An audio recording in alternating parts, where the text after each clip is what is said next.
प्यारे बच्चों, इस वीडियो में हम आज दूसरे अनुच्छेद को करेंगे।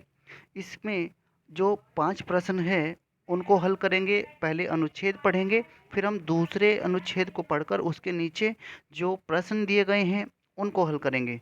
प्यारे बच्चों, शुरू करते हैं अपने अनुच्छेद को। हमारा अनुच्छेद है चित्तौड़ वर्तमान राजस्थान का एक जिला है। किसका जिला है? राजस्थान का। यह मुस्लिम आक्रमणकारियों से लोहा लेने वाले मेवाड़ राज्य के राजाओं की राजधानी था। लोहा मतलब लड़ाई करने वाले मेवाड़ राज्य के राजाओं की राजधानी था। और किससे लड़ाई की है? मुस्लिम आक्रमणकारियों से। ठीक है। अलाउद्दीन खिलजी ने 1303 ईस्वी में चित्तौड़ पर अधिकार कर लिया था। कब कर लिया था अधिकार? 1303 ईस्वी में चित्तौड़ पर अधिकार कर लिया था। किसने कर लिया था? अलाउद्दीन खिलजी ने। आगे पढ़ते हैं।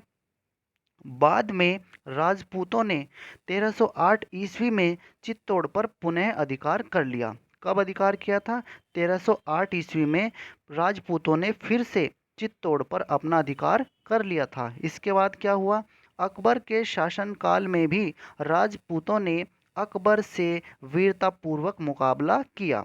किससे मुकाबला किया? अकबर से। मुकाबला मतलब लड़ाई की, उसका सामना किया। आगे पढ़ते हैं। महाराणा प्रताप जैसे वीर और साहसी राजा ने जंगलों में भटकना तो स्वीकार कर लिया। कौन जंगलों में भटकते रहे? महाराणा प्रताप। लेकिन उन्होंने क्या नहीं किया? अकबर की अधीनता स्वीकार नहीं की। वो जंगल में तो भटकना उन्हें सही लगा, लेकिन अकबर की गुलामी, अकबर की अधीनता, अधीनता मतलब गुलामी, दासता, उन्होंने स्वीकार नहीं की। अनेक राजपूत रानियों ने अपने सतीत्व की रक्षा के लिए आग में जलकर जौहर कर लिया। जौहर एक ऐसी प्रथा थी प्यारे बच्चों, जो राजपूत रानियां करती थी। जब उनके पति गुजर जाते थे, युद्ध में उनकी मृत्यु हो जाती थी, तो वो फिर जिंदा नहीं रहना चाहती थी। तो वो क्या करती थी? ज़्यादातर रानियां आग में अपने आप को जिंदा जला लेती थी। वे आग के जलते हुए बहुत बड़े लकड़ियों के ढेर में कूद जाती थी, या जो कुंड बना होता था उसमें कूदकर अपनी जान दे देती थी, जिंदा ही जल जाती थी।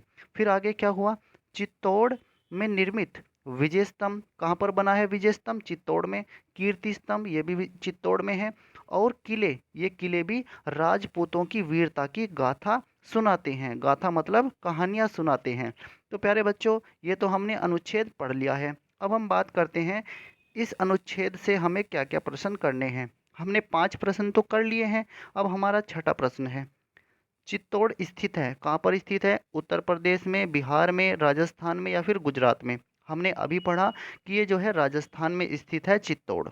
बात करते हैं अपने 7वें प्रश्न की। हमारा जो 7वां प्रश्न है, कीर्ति स्तंभ। कीर्ति स्तंभ व विजय स्तंभ कहाँ पर स्थित हैं? तो कीर्ति स्तंभ और विजय स्तंभ अभी हमने आपको बताया है, ये चित्तौड़ में स्थित हैं। 8वां प्रश्न है। अकबर की अधीनता को किसने स्वीकार नहीं किया? अकबर की अधीनता को स्वीकार किसने नहीं किया था? तो ये थे महाराणा प्रताप। महाराणा प्रताप ने जंगलों में अपना जीवन व्यतीत किया, लेकिन अकबर की अधीनता को, अकबर की गुलामी को उन्होंने स्वीकार नहीं किया। अब हम बात करते हैं प्यारे बच्चों अपने 9वें प्रश्न की। हमारा 9वां प्रश्न क्या है? अलाउद्दीन खिलजी ने चित्तौड़ पर अधिकार कब कर लिया था? तो अलाउद्दीन खिलजी ने 1303 ईस्वी में चित्तौड़ पर अधिकार कर लिया था। लास्ट प्रश्न है। राजपूत रानियां अपने सतीत्व की रक्षा के लिए क्या करती थी? तो राजपूत रानियां जो होती थी, वे आग में जलकर जौहर करती थी। यानी कि आग में जलना, उनकी ये जो आग में जलने की प्रथा थी उसको जौहर कहते थे। और राजपूत रानियां जौहर कर लेती थी, आग में कूदकर जल जाती थी, अपनी जान दे देती थी। प्यारे बच्चों, इस वीडियो में हमने दूसरा अनुच्छेद क्या है और उससे संबंधित हमने 10 प्रश्न आज हमने कर लिए हैं। 5 प्रश्न तो हमने पहले वाले अनुच्छेद में किए थे, और 5 प्रश्न आज इस अनुच्छेद में कर लिए हैं, तो हमारे 10 प्रश्न हो गए हैं। प्यारे बच्चों, आप ध्यान से वीडियो को देखें और ध्यान से इन अनुच्छेदों को पढ़ने की कोशिश करें। आपकी तैयारी बहुत अच्छी हो जाएगी। प्यारे बच्चों, हमारे चैनल को सब्सक्राइब कर लीजिए और साथ में बेल आइकन को भी दबा दीजिए। और इस वीडियो को ज़्यादा से ज़्यादा अपने अन्य दोस्तों के साथ भी साझा कीजिए। धन्यवाद प्यारे बच्चों।